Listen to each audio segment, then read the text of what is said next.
ABC anchor David Muir is tracking the desperate search for children right now. David? Robin, good morning, and all I can say is this scene is simply stunning. As you know, we landed here in Oklahoma overnight. We drove across the state, and the power suddenly stopped. We knew we had arrived. Nothing but darkness and the outline of homes destroyed. And over my shoulder, this is the picture repeated for miles upon miles. All that's left, piles of brick and wood. And just beyond those homes there, that elementary school where so many children were lost. As we now learn, they were huddled with their teachers inside their classrooms, those walls beginning to collapse when the winds reached up to 200 miles per hour. Overnight, the frantic search for survivors, the young ones at Plaza Towers Elementary School, one of two schools decimated by that 2-mile-wide twister. Looked like it just took the gymnasium right down through the center of it there. I mean, it just tore through it like a truck just run right through the center of it. The massive tornado touching down just as students were about to be released, their last week of school before summer vacation.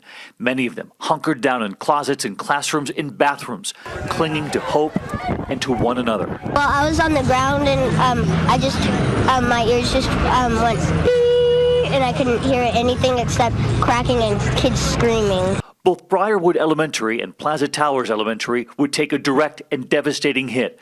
Briarwood wiped to its foundation. Incredibly, every student was accounted for.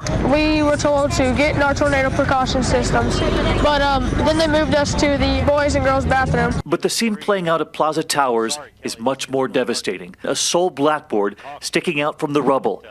Police say at least 7 children have died there. At least 24 more are missing, feared trapped beneath the rubble. And the scene over there at the school is just catastrophic. It is just, I mean, there's chaos. I've never seen anything like it before. In the immediate aftermath of the twister, the chaos and confusion.